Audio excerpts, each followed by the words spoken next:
एक नरवाहन नाम का एक दैत्य था, मतलब राक्षस था तो वो इंसान ही, पर उसका प्रवृत्ति राक्षसों जैसी थी। केवल हितरवंश महाप्रभु का इतना अंग देखा उसने। महाप्रभु जी राधा वल्लभ जी को पद सुना रहे थे और पद सुनाते सुनाते जैसे ही पीछे से आया वह राक्षस प्रवृत्ति का व्यक्ति, तो महाप्रभु जी ने पूरा मुड़ के नहीं देखा, केवल इतना सा मुख पीछे किया देखने के लिए कौन है, तो इतना ही अंग वो देख पाया। इतने अंग को देखने मात्र से उसका जीवन परिवर्तित हो गया। अभी प्रवचन नहीं सुने, अभी कोई ज्ञान नहीं लिया उसने, केवल इतना उपस्थित, इतना अर्धमुख देखने मात्र से उसका जीवन परिवर्तित हो गया। इसका मतलब क्या है? जिनको देखा उनको देखने से आपके विकार नष्ट हुए, आपके भीतर जो असत्यता थी वो सब नष्ट होती चली गई, सत्यता प्रकट होने लग गई, तो इसका मतलब वो भगवदीय ही हैं। हरिराम व्यास जी तो ओरछा के बहुत बड़े राजगुरु थे, लेकिन आप जब छोड़ करके आए और आकर के श्री राधा वल्लभ जी के मंदिर में आके श्री हरिराम व्यास जी, श्री हितरवंश महाप्रभु जी का जब दर्शन करने के लिए बैठे, महाप्रभु जी की केवल एक वाणी ने हरिराम व्यास जी को पूर्ण रूपेण वृंदावनी बना दिया। अच्छा, इससे एक बात समझ आती है, हम इतनी कथा सुनते हैं, इतना सत्संग करते हैं, इतने भक्तजनों के दर्शन करते हैं, फिर भी हम वृंदावनी नहीं बन पा रहे, तो कहीं ना कहीं दोष हम में ही है। नहीं तो जिस पर भी कृपा हुई वो एक वाणी में हो गई, एक दर्शन में हो गई, एक बार में ही हो गई। बहुत समय लग रहा है, तो इसका मतलब है कि दोष हम में भी हैं, तभी इतनी जल्दी कृपा नहीं बन पा रही है।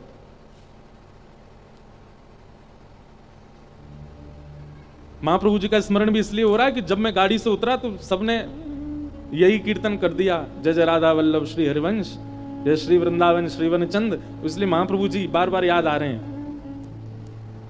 हरिराम व्यास जी तो इतने बड़े विद्वान थे, पूरा भारत का विद्वत समाज कांपता था हरिराम व्यास जी के नाम से। क्या वैभव, क्या ऐश्वर्य, क्या संपत्ति, सब कुछ था उनके पास में। केवल एक दिन ओरछा में बैठे बैठे बेतवा नदी के तट पर कोई वृंदावनी गया और वृंदावन का कोई रसपद गाने लगा। उस पद को सुनने मात्र से हरिराम व्यास जी के चित्त में आ गया, ये पद किनका है, ये भाव किनका है, जो ये गा रहे हो आप, ये किसकी रचना है। तब उन्होंने कहा ये वृंदावन में श्री राधा वल्लभ जी के परम सेवक श्री हितरवंश महाप्रभु का भाव है। उसी समय निकल पड़े वृंदावन की ओर। अल्लो, एक और बात समझ में आई, नरवाहन पर तो फिर भी महाप्रभु जी के इतने अंग देखने से कृपा हुई। हरिराम व्यास जी ने तो केवल पद सुना, वो भी किसी और का गाय, किसी और के मुख से, उससे कृपा हो गई, चले गए वृंदावन। लेकिन वृंदावन भी ऐसे नहीं गए, अपने यश वैभव को संग लेकर के गए। अपने सारे जितनी जगह वो जीत चुके थे, जितनी जगह उनको विजय मिली थी, सब जगह के विजय पत्र संग लेकर के गए। राधा वल्लभ जी के मंदिर में जाकर के केवल प्रार्थना की कि मुझे महाप्रभु जी से मिलना है। तो सेवकों ने कहा, भाई अभी सेवा में हैं, आप थोड़ी देर विराजो। तो हरिराम व्यास जी बोले, तुम जानते हो किसको बैठने के लिए कह रहे हो? अरे हम इतनी दूर से चल के आए हैं, 2 मिनट हमारा संवाद करा दो उनसे। सेवकों ने जाकर के महाप्रभु जी से कहा कि कोई हरिराम व्यास जी आए हैं, वो बैठे ही नहीं रहे, डटे ही नहीं रहे, वो कह रहे अभी मिलवाओ। महाप्रभु जी बोले ठीक है, उनको लेकर के आओ। हरिराम व्यास जी को लेकर के सब सेवक जन जैसे ही गए, रसोई घर में महाप्रभु जी कुछ प्रसादी ठाकुर जी की सिद्ध कर रहे थे। और जैसे ही हरिराम व्यास जी आकर के बैठे तो महाप्रभु जी ने क्या किया, चूल्हे में से अग्नि ठंडी करने लगे, पात्र उठा करके नीचे रखने लगे। सब जो क्रिया कर रहे थे वो विश्राम करने लगे। तो हरिराम व्यास जी ने आके कहा, भगवान ये आप क्या कर रहे हो? आप सेवा कर रहे हैं ठाकुर जी की, वो पूरी कर लीजिए, और हाथ से आप सामग्री बनाते रहो। मेरी तो जिज्ञासाएं मुख से बताने की है ना, मेरे प्रश्नों का उत्तर तो मुख से देना है। हाथ से सब्जी बनती रहेगी, सामग्री बनती रहेगी, मुख से मेरे उत्तर देते रहो। उसके बाद जो महाप्रभु जी ने उत्तर दिया, उसी से ही हरिराम व्यास जी का जीवन परिवर्तित, एक वाक्य ने। महाप्रभु जी कहते हैं, व्यास जी आपके लिए मुख से उत्तर देना और हाथ से सामग्री बनाना, ये 2 काम हो सकते हैं, पर मेरे लिए सामग्री सिद्ध करना ठाकुर जी की सेवा है। और मैं सामग्री सिद्ध केवल हाथ से नहीं करता, मन से भी करूंगा, बुद्धि से भी करूंगा, नेत्रों से भी करूंगा, ठाकुर जी की सेवा के लिए। ऐसा नहीं है कि केवल हाथ वहां चल रहे हैं, बुद्धि कहीं है, मन कहीं है। अरे जब सेवा कर रहे हैं, ठाकुर जी की प्रसादी बना रहे हैं, तो मन भी वही है, बुद्धि भी वही है। और अगर मैं प्रसादी बनाऊंगा तो आपका संशय दूर कैसे करूंगा, क्योंकि मेरा मन तो सामग्री में है। और आपको संशय निवृत्ति की इतनी जल्दी है, तो फिर उसके लिए मुझे सामग्री छोड़नी पड़ेगी, आपकी निवृत्ति करनी पड़ेगी, क्योंकि मन वहां से हटा के आप में लगाना पड़ेगा। आपके प्रश्न का उत्तर देना ये मन के काम है, और सेवा करना भी मन का काम है, पर आपके लिए अलग है। आपके लिए प्रसादी बनाना हाथ का काम है, उत्तर देना मन का काम है, पर मेरे लिए प्रसादी बनाना भी मन का काम है, इसलिए मुझे मन एक तरफ से हटाना पड़ेगा। हरिराम व्यास जी हाथ जोड़ लिए, बोले बस मेरे सारे प्रश्न खत्म हो गए, अब कुछ नहीं पूछना मुझे। चरणों में प्रणाम किया, बोले कि जीवन भर निकल गया मुझे विद्वत्ता करते करते, ग्रंथों को पढ़ते पढ़ते, लेकिन आज तक ऐसा प्रत्युत्तर नहीं मिला। आपने मेरा भेद खोल दिया कि तन की क्रिया मन की क्रिया अलग है, तो इसका मतलब है हम संसारी हैं, पर जहां तन है वहीं मन है, इसका मतलब हम भगवदीय हैं। मेरे को मेरा उत्तर मिल गया। कितना अच्छा सूत्र है। हम लोग भी ऐसे करते हैं, हाथ से सेवा करते जा रहे हैं ठाकुर जी की, और सेवा करते करते किसी को कह, हाँ भाई सुन, मैं जल्दी सेवा कर रहा हूं, चाय बना दियो। इसका मतलब क्या, मन वहां भी है। जब भगवत सेवा है तो उस समय भगवत सेवा है, उस समय मन आपका कहीं नहीं जाना चाहिए। और यदि मन उस समय कहीं और जा रहा है तो इसका मतलब है कि सेवा ठाकुर जी स्वीकार नहीं कर रहे हैं। सेवा तन से नहीं, हाथ से नहीं, मुख से नहीं, नेत्रों से नहीं, मन से होती है, और मन एक ही जगह रहता है। गोपियां कहती हैं ब्रज की, एक हतो सो गयो श्याम संग, को राधे को मन ना रहे 10-20। उद्धव, तुम कह रहे हो कि हम अपना मन कहीं और लगा लें कृष्ण को छोड़ करके? कोई 10-5 मन है क्या हमारे पास कि एक कृष्ण में लगा लें, एक घर में लगा लें, एक परिवार में लगा लें, एक पति में लगा लें, एक बच्चों में? एक ही मन है हमारे पास। और एक हतो सो गयो श्याम संग, श्री कृष्ण मथुरा गए तो मन भी हमारा उन्हीं के संग चला गया, कैसे कहीं और लगा लें हम? मन ना रहे 10-20, ये एक स्थिति है।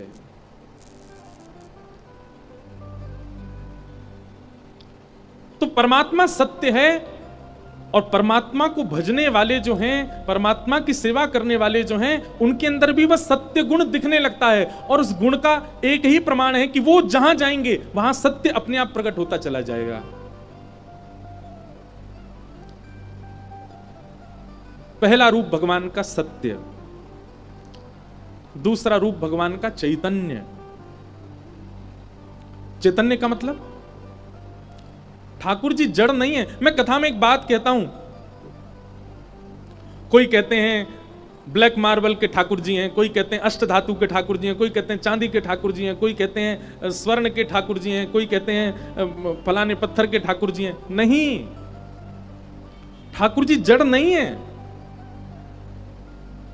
ये जड़त्व तो हमारे लिए एक चुनौती है।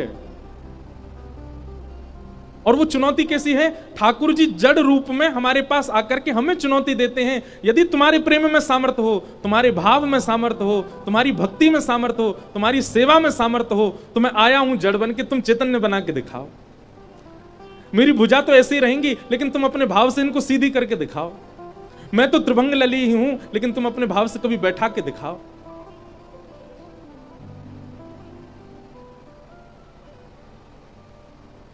अरे कितने प्रमाण दें कि श्री ठाकुर जी ने अपने वैष्णव भक्त के कारण कितनी बार अपने रूप में परिवर्तन किया।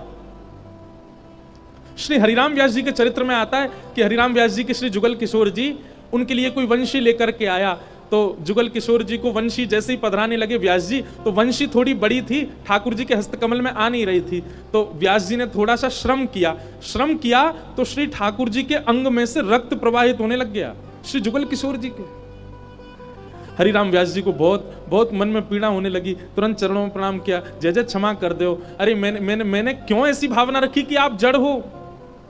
मैं क्यों भूल गया कि आप तो साक्षात चैतन्य हो? मैंने आपके हस्तकमल में पीड़ा दे दी ठाकुर जी, मुझसे अपराध बन गए हो। और हरिराम व्यास जी उसी समय अपने पुत्र को सेवा में करके और निकल पड़े वृंदावन की परिक्रमा में। सूर्य उदय से सूर्यास्त तक केवल परिक्रमा करूंगा, या को अपराध को प्रायश्चित करूंगा, मैंने ठाकुर जी को श्रम कर दियो। हरिराम व्यास जी परिक्रमा करके रात्रि में जैसे ही वापस आए और शयन में आकर के जुगल किशोर जी का दर्शन किया तो जुगल किशोर जी वही वंशी धारण करके खड़े थे जो सुबह आ ही नहीं रही थी हाथ में। हरिराम व्यास जी ने अपने पुत्र को बुला करके पूछा, जी वंशी तो ठाकुर जी के नाप की थी नहीं, ठाकुर जी के हस्तकल में सुबह आ नहीं रही थी, जी कैसे आ गई? पुत्र ने तुरंत जुगल किशोर जी के पास जाकर के और पिताजी से कही, पिताजी आप कैसे कह रहे हो जी वंशी ठाकुर जी के नाप की नहीं है, देखो ये तो बड़ी सहजता से बाहर आ रही है, बड़ी सहजता से ठाकुर जी धारण कर रहे हैं। तभी हरिराम व्यास जी ने स्नान आदि करके भीतर मंदिर में जाके देखी कि वंशी तो उसी आकृति की है, पर श्री जुगल किशोर जी ने अपने हाथ बड़े कर लिए ताकि वो वंशी आ जाए। ठाकुर जी चैतन्य है, जड़ नहीं है। हमारे गिरधर लाल जी इतने से हैं, छोटे से। मैंने अनुभव किया है, इतने बड़े बड़े मुकुट भी लेकर के आते हैं लोग, और मैं देख करके कहता हूं मैंने भाई ये तो बहुत बड़ा, हमारे ठाकुर जी को मुख ही छोटा सा है, कैसे धारण करेंगे? सामने वाले जो भाव उनका वैष्णव थे वो बड़े भावुक हो गए, बोले महाराज जी हम तो बड़े भाव से लाए थे, आप प्लीज इसको स्वीकार करो। मैंने कि कल श्रृंगार करेंगे तो देखेंगे। पतो ना है जन लाला ने कहा क्यों मुकुट छोटो कर लियो कि जन अपना मूड बड़ो कर लियो, खूब प्रेम से धारण कर लिया, और वो लगे कि ये ठाकुर जी के लिए ही बना है। उसका जो टिपारा था वो तो बहुत बड़ा है, अभी भी ठाकुर जी पहनते हैं कभी कभी, पर वो ऐसे विराजमान हुआ जैसे कि बिल्कुल इन्हीं के सर के नाप को ही है। ठाकुर जी जड़ नहीं है, चैतन्य है। अनुभव करो अपने ठाकुर जी के साथ। हमारे गिरधर लाल जी जब आए थे, सेवा सौभाग्य जब मिला था, माता जी बैठ जाओ, विराज जाओ, तब ठाकुर जी को इतनी इतनी पोशाक पहनाते, वो भी बड़ी लगती थी। अब इतनी बड़ी भी पहन लेते तो भी छोटी लगती है। पता नहीं कैसे रूप धारण करते हैं, कैसे आकृति बना लेते हैं। हमने तो बहुत अनुभव किया है कि श्री ठाकुर जी परम चैतन्य हैं। हमारे गिरधर लाल जी को जिसने प्रत्यक्ष नहीं देखा ना, वो यही विचार करता है कि इतने बड़े ठाकुर जी होंगे, खूब सुंदर श्रृंगार होगा, खूब बड़े बड़े नेत्र होंगे, लेकिन जब वो प्रत्यक्ष दर्शन करने जाता है इतने से दिखते हैं ठाकुर जी, बहुत छोटे से। और एक और बात, जो गिरधर लाल जी को देखते रहते हैं उनके लिए बात है, 11 से 17 जनवरी आप श्री लाल जी का दर्शन कीजिएगा। इतने बड़े बड़े मंडप बनते, इतने बड़े बड़े गर्भगृह बनवाते हैं हम श्री लाल जी के। छोटे से ठाकुर जी पीछे से देखने वाले पंडाल में उसको भी दिखाई देते हैं, ऐसा लगता है मानो उन्होंने अपना रूप बड़ा कर लिया हो। ठाकुर जी चैतन्य हैं। और आपने जड़ मान ही रखे हैं। आपके मन में यह भावना है कि जड़ भाव है, कि ये तो पाषाण ही है, तो वो पाषाण की तरह ही रहते हैं। फिर भावना रखो कि ये चैतन्य है, तो चैतन्य की तरह ही रहेंगे। हम कथा में आते हैं तो कथा में आते समय लाल जी अकेले रहते हैं कक्ष में, तो अकेले नहीं रहते। उस समय ठाकुर जी के पास जाएंगे, लाल जी आपकी कीर्ति गावे जा रहा हूं, आपको न यश सुनावे जा रहा हूं, आपकी न प्रशंसा करवे जा रहा हूं कथा में, थोड़ी देर आराम कर लियो, आनंद कर लियो। पर हमें पता है ऐसी भावना कितनी बार आई है कि ऐसा लगता है कि जैसे ही हम कथा करने के लिए आते हैं श्री ठाकुर जी परम चैतन्य हो जाते हैं और बिस्तर पर जाके खूब कूदते होंगे, तकिया पे लौट जाते होंगे, फ्रिज खोल के देखते होंगे काका धरो यहाँ पे, मधुमंगल श्रीदामा सुबल तो सबन को बुला लेते होंगे, ले भैया उड़ाओ सबरे धुआंधार। कितनी बार ऐसा अनुभव हुआ है कि वो चैतन्य है। ठाकुर जी चैतन्य है, जड़ नहीं है वो। जड़ तो हमारे लिए चुनौती है, जड़ तो हमारे लिए ठाकुर जी ने धारण किया है कि तुम चैतन्य करो, मैं चैतन्य होने के लिए बैठा हूं, तुम करो। तो चैतन्य मतलब ठाकुर जी चलें फिरें, ऊधम करें, उछलें कूदें, नाचें गाएं। और ये चैतन्यता ठाकुर जी की तभी प्रकट हो सकती है जब आपके चित्त में चैतन्य भाव उनके प्रति हो। मीराबाई का था, इसलिए उनके ठाकुर जी चैतन्य ही थे। लेकिन एक बात और कह दें, आजकल ठाकुर जी चैतन्य होने में थोड़े घबराते भी हैं। ठाकुर जी बोलेंगे मैं कहीं चैतन्य है गयो तो पूरी दुनिया में ढिंडोरो पीट देगो। बेचारे इतने घबराते हैं कि हाथ भी यूं ही करके खड़े रहते हैं। कभी कभी दर्द होता होगा तो यूं कहेंगे अगर यहाँ पे न्यो भी है गयो ना तो पूरी दुनिया, मीडिया वाले ने बुला लेगो, पहले तो मेरे घर के ठाकुर जी ने हाथ सीधे किए। आजकल सोशल मीडिया पे लोग वाग भी पता नहीं क्या करते, ठाकुर जी को भी सोशल इन्फ्लुएंसर बना रखा है। हमारे ठाकुर जी ने फ्रिज से खीर निकाल के खा ली। एक वीडियो तो मैंने अभी कुछ दिन पहले ही देखी, वो फ्रिज में जैसी वीडियो बनाती हुई जा रही, फ्रिज खोली तो खीर पे ही लड्डू गोपाल बैठे हैं। ओहो, हमारे ठाकुर जी खीर खा रहे थे। देखो देखो भैया, ऐसे मत करो, नहीं तो कलयुग में ठाकुर जी बेचारे नेकात जो कृपा करने वो नहीं करेंगे। ठाकुर जी कहेंगे घोर कलयुग आ गया, भागो यहां से। ऐसे नहीं करना चाहिए भैया। अगर कभी चैतन्यता का अनुभव हो भी जाए, कभी आपको ऐसी अनुभूति हो जाए, देखो हमको तो अनुभव होते हैं और हमको मंच से बताने इसलिए पड़ते हैं क्योंकि कई लोग बताई हुई बातों का फिर पालन करते हैं, अपने जीवन में घटाते हैं, इसलिए हमको तो मंच से कई भाव कहने पड़ते हैं। लेकिन आप सब उसका कभी प्रदर्शन मत, कभी कोई चैतन्य लीला अगर ठाकुर जी कर भी दें, उसको कहीं लिख लो, कहीं उसको अंकित कर दो, पर उसको बताओ नहीं, सबके सामने कहो नहीं। स्वप्न तक नहीं बताना चाहिए ठाकुर जी को, ठाकुर जी का इतना गोपनीय रखना चाहिए भाव। हमारे रसिक जन वृंदावन के कहते हैं कि रस बतावे से रस घटे, रस बतावे ते रस घटे। रस बांटने से रस नहीं घटता है, रस बतावे से रस घटे। इसलिए बताओ नहीं, गोपनीय रखो। हमने, हमारा कहीं पॉडकास्ट था, वहां पे हमने एक बरसाने के बाबा का जिक्र कर दिया, नाम भी नहीं लिया उनका। मैंने जानबूझ के नाम नहीं लिया कि लोग बाग भीड़ नहीं लगा दें। बेचारे बाबा का कुछ दिन पहले फोन आया, देखो आप इस बात को बहुत सीरियसली सुनना, जो लाइव सुन रहे हैं वो भी। बाबा बेचारे रोए फोन पे, मुझसे बोले भैया तुमने काहे को कह दियो। मैंने बाबा मैंने नाम थोड़ी लिया आपको। बोले तुमने नाम नहीं लियो, लेकिन दारी के आए गए मेरी कुटिया पे कई लोग खोजते खोजते, और तो यूं कह रहे हैं तुम्हें उनके ठाकुर जी की पता चले, हमारे ठाकुर जी की बताओ। मैंने कि बाबा, बोले भाई डिलीट करवाओ। मैंने कि कहाँ कहाँ तक करवाऊंगा, तो सब जगह पहुंच गए हो। तो बोले अम्मू को तुम, अब मुझे फिर उस रात नींद नहीं आई। मैंने कि महात्मा बेचारे, इनका बोलना ही नहीं चाहिए था, बताना ही नहीं चाहिए था। लोग बाग खोजते खोजते पहुंच गए उनकी कुटिया पे। भैया रस की चर्चा मत कहो ज्यादा। हम मंच से कह दें सुन लो, भाव रखो चित्त में, अच्छे से उसका रखो। अपनी सेवा के भी जो आपको अनुभव होते हैं उनको भी गोपनीय रखो, चित्त में रखो, और होने दो। बहुत कुछ करेंगे ठाकुर जी अभी। आप एक बार में ही इतने ज्यादा क्यों उछलने लग जाते हैं? हमारे ठाकुर जी ने ऐसा किया।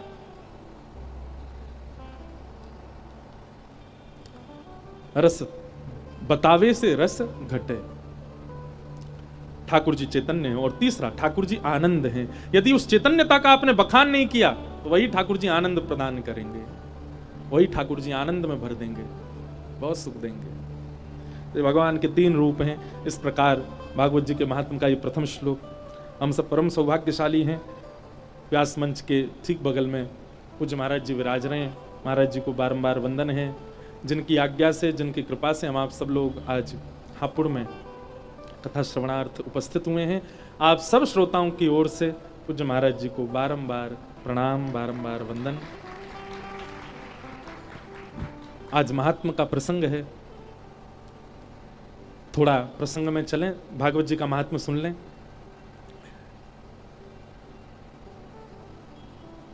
नारद जी महाराज ने पृथ्वी भ्रमण करने की इच्छा प्रकट की,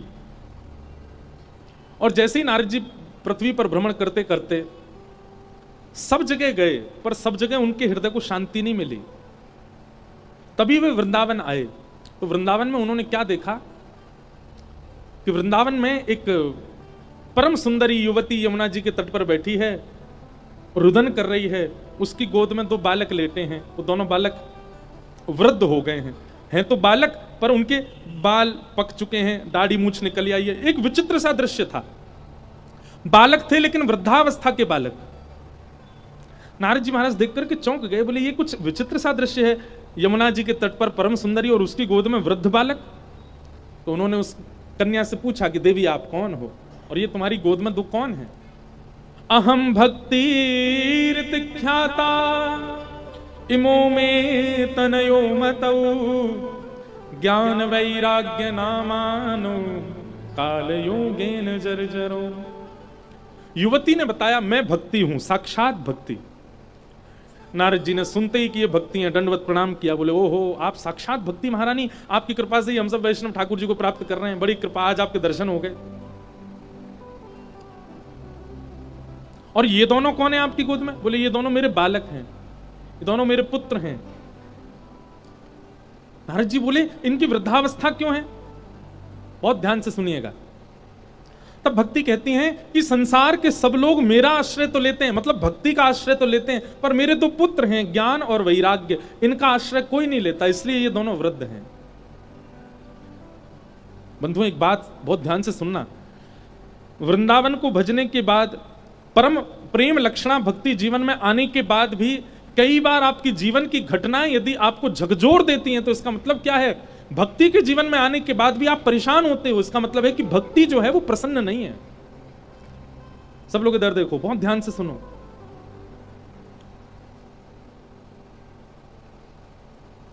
भक्ति यदि जीवन में आएगी तो फिर संसार के उतार चढ़ाव में भी आप सम ही रहोगे, वहां आप विचलित नहीं हो सकते। हम कोई अपनी प्रशंसा के रूप में नहीं कह रहे, पर एक बात बोल रहे हैं, हम भी गृहस्थी हैं, हमारा भी परिवार है, वो बात अलग है, ब्याह नहीं हुआ पर परिवार तो है।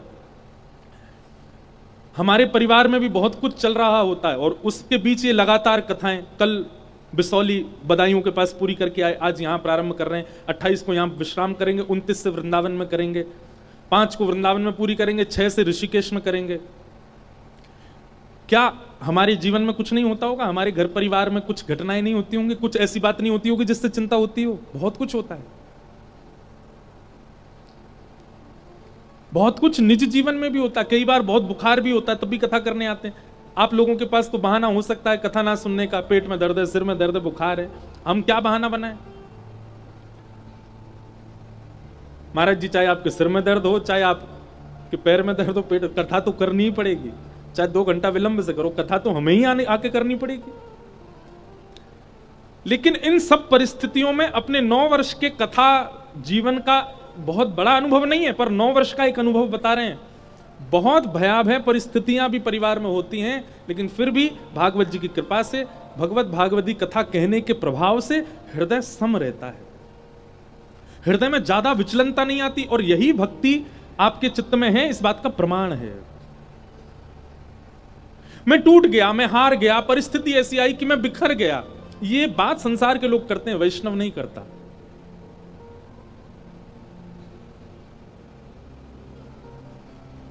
हर परिस्थिति में सम रहता है वैष्णव। हमारे व्यास मंच पर जिन्होंने सुशोभित करके किसी काल के लोगों को भक्ति मार्ग पर आगे बढ़ाया, परम पूजनीय प्रातस्मरणीय श्री डोंगरे जी महाराज। जिस काल में आधुनिक व्यवस्थाएं नहीं थी, जिस काल में टीवी नहीं था, जिस काल में लोगों के पास में कथा सुनने का एक ही तरीका था, क्या? पंडाल में जाओ सुनो। उस काल में लाखों वैष्णवों को भगवत प्रेम सिखाया श्री डोंगरे जी महाराज ने।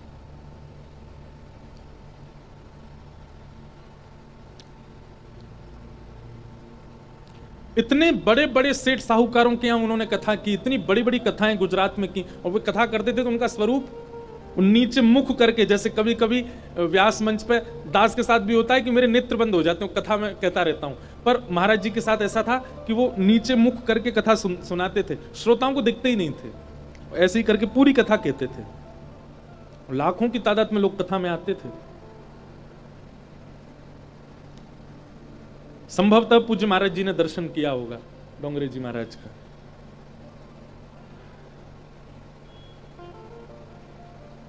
उनका नियम था, ये हमारी शिक्षा के लिए भी है, ये बात आप लोगों के लिए भी, उनका नियम था, कथा में जो भी प्राप्त होता था, जो भी दक्षिणा मिलती थी, जो भी लोग चढ़ा देते थे, जो भी उनको कुछ देते थे, वो सब इकट्ठा करते और 7वें दिन वहां पर उतनी धनराशि से एक अन्य क्षेत्र चालू कर देते उसी नगर में, कि यहां आने वाले सब वैष्णवों को प्रसादी की व्यवस्था इसी धनराशि से हो। आज भी कितने नगरों में महाराज जी के अन्य क्षेत्र चल रहे हैं। उनकी धर्म पत्नी जब उन्होंने अपने प्राण त्यागे, तो ऐसा सुना गया है कि महाराज जी के पास अंतिम संस्कार करने के लिए भी धनराशि नहीं थी। बड़े बड़े धनाढ्य वहां पर सामने खड़े थे और वे सब एक इशारे पर कर सकते थे सब व्यवस्थाएं, पर महाराज जी का ऐसा नियम था नहीं। तब उन्होंने क्या किया, अपनी पत्नी के ही कानों के कुंडल और जो स्वर्ण के 2-3 आभूषण थे उनको बेच करके जो धन मिला उससे संस्कार किया, उससे ब्राह्मण भोज आदि सब कराए। मन स्थिर, एक वैष्णव का दर्शन है। वैष्णव, आप तिलक लगा करके घूम रहे हो, आप कंठी पहन के घूम रहे हो, हाथ में माला जीली लेके घूम रहे हो, ये आपका बाह्य दर्शन हो सकता है, पर वास्तव में वैष्णवता तब पता चलती है जब आपकी विषम परिस्थिति आई और उस समय में आपकी बुद्धि, विवेक, वाणी किस प्रकार का निर्णय लेती है, किस प्रकार का व्यवहार करती है, उससे पता चलता है कि आप वैष्णव हो कि नहीं हो।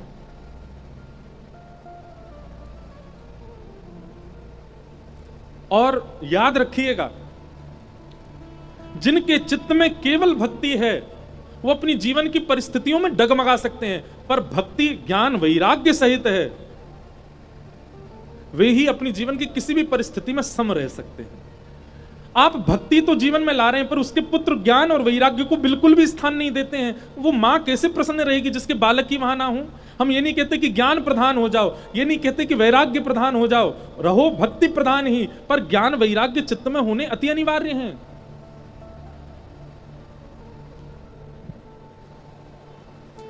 और इन ज्ञान वैराग्य का रूप क्या है? ज्ञान का रूप है विवेक। बहुत सावधानी से सुनो, ज्ञान का रूप यहां पर भक्ति का जो पुत्र ज्ञान है उनका स्वरूप है विवेक। और विवेक का मतलब सही गलत की उत्तम पहचान, वही विवेक है। वो विवेक यदि हमारे चित्त में है तो निश्चित है हमारी भक्ति हमें हर स्थिति में सम रखेगी। अब मुझे तो इतने चरित्र याद आते रहते हैं, कभी कोई भाव मीराबाई के चरित्र में भी आता है कि जब जिनसे उनका ब्याह हुआ,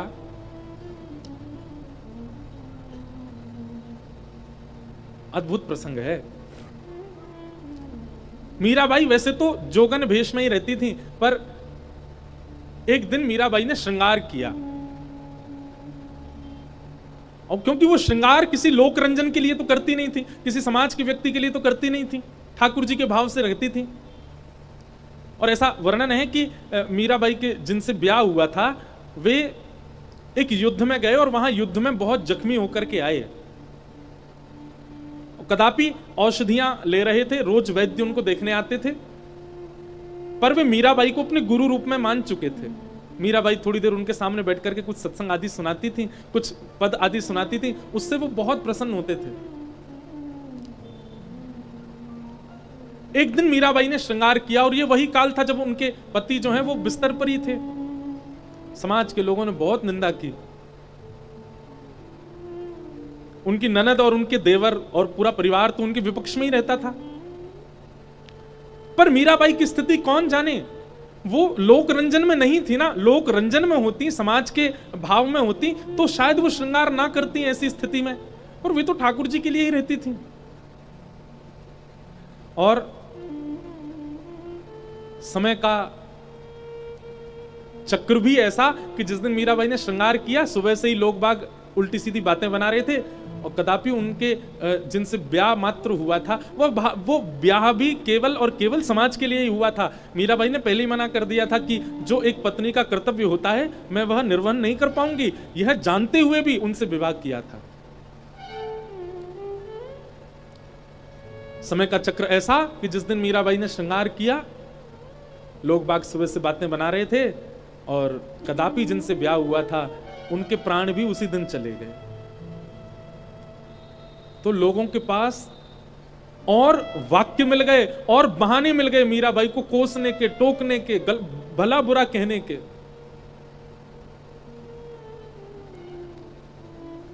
लेकिन मीराबाई पर प्रभाव नहीं पड़ा। मीराबाई ने तो इसी भाव से देखा कि एक भगवत जन, एक मेरा एक परम सखा भगवत धाम चला गया, ठाकुर जी ने स्वीकार कर लिया। मीरा चरित्र अद्भुत है, मीराबाई के भाव अद्भुत हैं। ये कैसे संभव हुआ?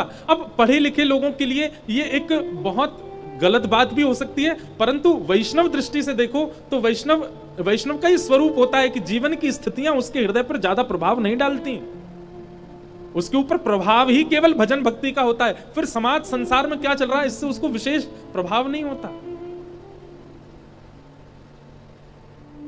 और ऐसी स्थिति कब संभव है? जब भक्ति के साथ विवेक ज्ञान हो और वैराग्य हो।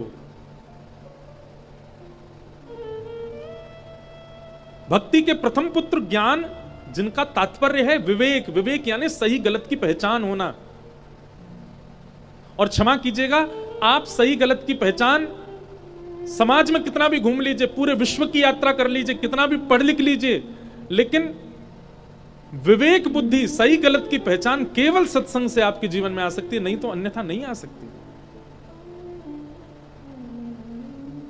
बड़ी बड़ी यूनिवर्सिटी में पढ़े लोग, बड़े बड़े दुनिया का भ्रमण करने वाले लोग एक महापुरुष के सामने ही अपनी संशय का समाधान पूछने आते हैं। वो महापुरुष जो अपनी कुटिया से बाहर ही नहीं जाता, वो इतने बड़े बड़े संशयों का समाधान कर देता है। किसी समय पर हो सकता है यहां पर कुछ लोग हों, उन्होंने दर्शन किया हो, हमारे वृंदावन में श्री देवरा बाबा,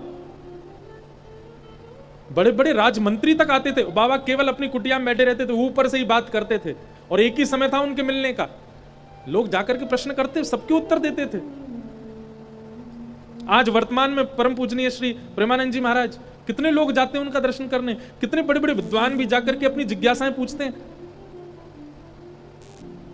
2 किलोमीटर भी नहीं चलते वे बस 2 किलोमीटर का ही आवागमन है, उतने बीच में ही उनको इतना पता है कि वो सबके प्रश्नों के उत्तर देते हैं। कैसे? क्या केवल भक्ति है उनके जीवन में? नहीं, ज्ञान और वैराग्य दोनों हैं, इसलिए भक्ति प्रसन्न रखती है। हमारे परम पूजनीय श्री मलुक पीठ वाले महाराज जी,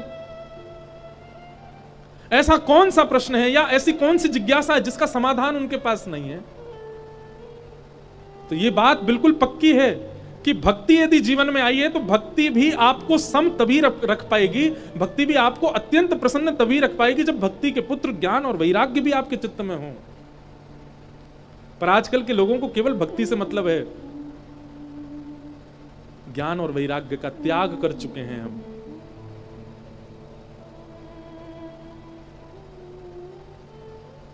भक्ति के प्रथम पुत्र का नाम ज्ञान। ज्ञान यानी कि विवेक, सही गलत की पहचान, और वो आपको सत्संग से आएगी। तो आप कीर्तन करते हैं, भजन करते हैं, सब कुछ करते हैं, पर साथ साथ में सत्संग भी किया करो। इससे ज्ञान बुद्धि बढ़ेगी, विवेक बुद्धि जागृत होगी। और भक्ति के दूसरे पुत्र का नाम है वैराग्य। वैराग्य का मतलब सब त्याग देना नहीं होता, सब छोड़ देना नहीं होता, सबसे परे हो जाना नहीं होता। वैराग्य का मतलब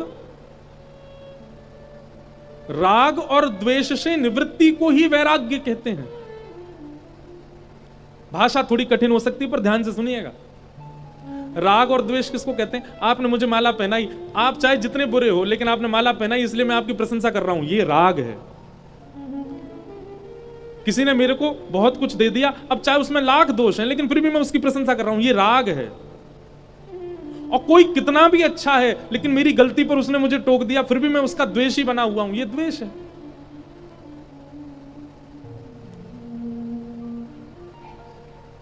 वैराग्य का मतलब क्या होता है? किसी के बहुत देने से आप उसके प्रति आसक्त नहीं होते, और किसी के बहुत निंदा करने से आप उसके प्रति द्वेष भावना नहीं रखते। ये दोनों बुद्धि आपकी जागृत हो गई तो आप वैरागी हो, आपके अंदर वैराग्य है।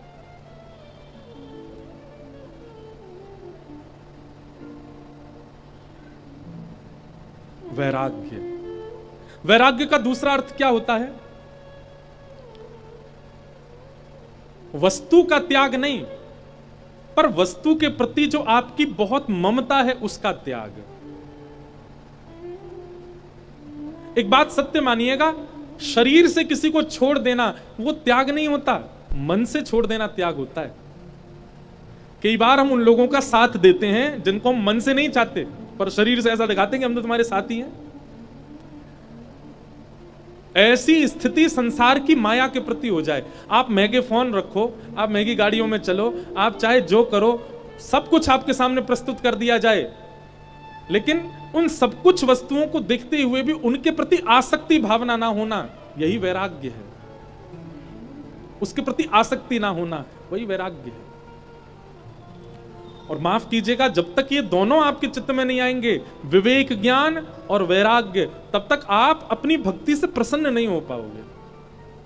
आप अपनी भक्ति से आनंदित नहीं हो पाओगे, उस परम सत्व का दर्शन नहीं कर पाओगे। और ये दो स्थिति दो ही प्रकार से बन सकती हैं, या तो बहुत सत्संग करके इन दोनों को जागृत करो कि ये विवेक है और ये वैराग्य है, और या फिर दूसरा तरीका है बहुत भोले बन जाओ, इतने सरल, इतने सहज, इतने सीधे बन जाओ, कुछ पता ही नहीं है संसार में। दूसरा वाला बहुत कठिन है, भोला बनना। आजकल सबको सब कुछ पता है, इसलिए सीधा और भोला बनना तो बहुत ही मुश्किल है। सबको सब पता है, इसलिए पहला वाला अप्लाई करो। क्या विवेक क्या है, सत्संगों के द्वारा जानना शुरू करो, और वैराग्य क्या है, सत्संग के माध्यम से जीवन में उतारना प्रारंभ करो। 56 भोग सामने रखे हैं, लेकिन फिर भी जीव लपलपाए ना, इसको वैराग्य कहते हैं। अत्यंत भोग्य वस्तु सामने है, पर फिर भी आपकी इंद्रियां उसके प्रति जाए ना, इसको वैराग्य कहते हैं।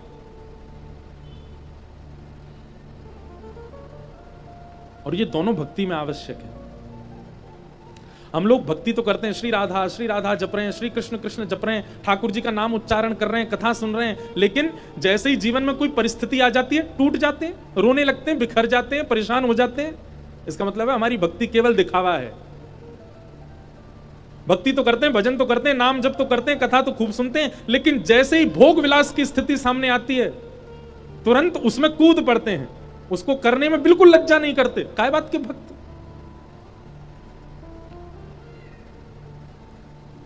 नहीं। अगर सच्ची वैष्णवता चित्त में होगी तो आप वह माहौल स्वीकार ही नहीं कर सकते जो ठाकुर जी के विपरीत हो। और माहौल यदि नहीं भी छोड़ पाते तो आप मन से उसमें रमोगे नहीं, बस तन से खाना पूर्ति करने जाओगे उस माहौल में।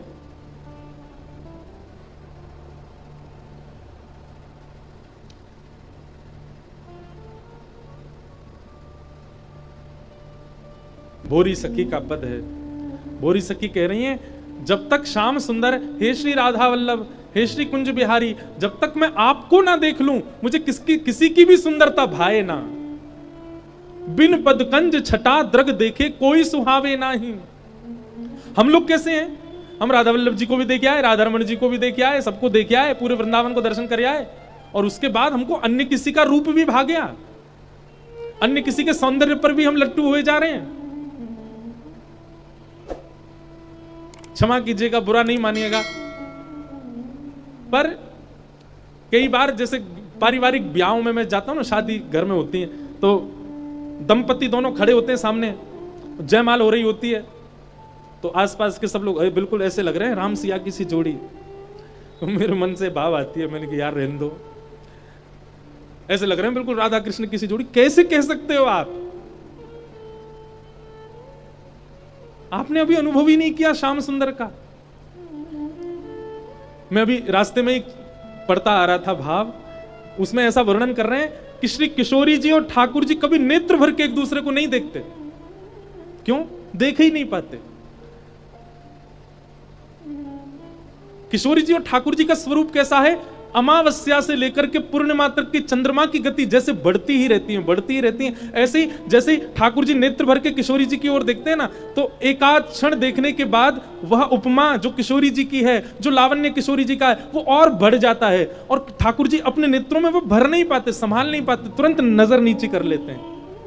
ऐसे ही किशोरी जी ठाकुर जी को जब देखती हैं, थोड़ी देर देखने के बाद में ठाकुर जी का रूप भी और निखरने लग जाता है। ऐसा प्रेम संसार में हो सकता है? संसार का प्रेम कैसा पता है?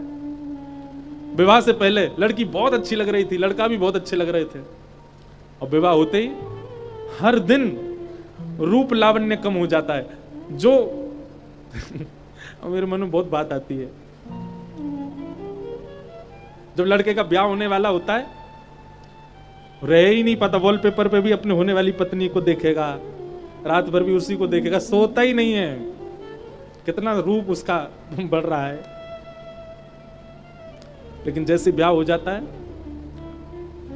ये प्रेम है, धीरे धीरे फिर उसका रूप भी अब मधुर नहीं लगता, और केवल लड़का के संग नहीं, लड़की को भी अब नहीं भाता उतना।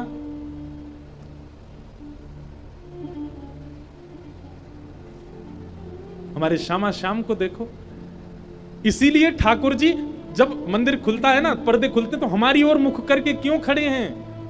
क्योंकि श्री जी के लावण्य को जब पर्दा लगा था थोड़ी देर देख लिया ठाकुर जी ने, उसके बाद अब देख ही नहीं सकते। इतने ठाकुर जी को लगता है कि अब मैं कैसे, इतना रूप लावण्य है, मैं कैसे इसको संभालूं? तो ठाकुर जी इधर देख लेते हैं। बिहारी जी में क्षण क्षण पर्दा होता है, उसके कई भाव बताए जाते हैं, पर एक भाव ये भी, जितनी देर पर्दा होता है ठाकुर जी उतनी देर ही श्री जी को देखते हैं, और जैसे ही पर्दा हटता है ठाकुर जी कहते हैं अब इससे अधिक मैं देख ही नहीं पाऊंगा, उसके बाद थोड़ा संभालना पड़ेगा ठाकुर जी को। तो फिर संसार की ओर देखते हैं, हम सबको दर्शन देते हैं। दर्शन देख करके जब नेत्र थोड़े और व्याकुल हो तो फिर पर्दा आता है, फिर श्री जी को देखते हैं, फिर श्री जी को देख करके भर जाते हैं नेत्र, फिर पर्दा खुलता, फिर हमारी ओर देखते हैं।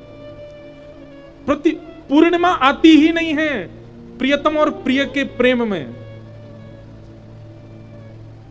क्योंकि चंद्रमा ही बहुत विशाल है प्रेम का, बढ़ता ही जा रहा है, बढ़ता ही जा रहा है, बढ़ता, नित्य नूतन भाव बढ़ रहा है। अरे क्या कहें, निकुंज लीला में तो ऐसा भी वर्णन आता है कि ललिता विशाखा तो श्री जी के निज भवन में जितने शीशा हैं, जितनी आरसी हैं, सब में पर्दा डाल के रखती हैं। क्यों? क्योंकि श्री जी कई बार तो अपने रूप को देख करके स्तब्ध खड़ी रह जाती हैं, अपने रूप लावण्य को ही देखने लग जाती हैं।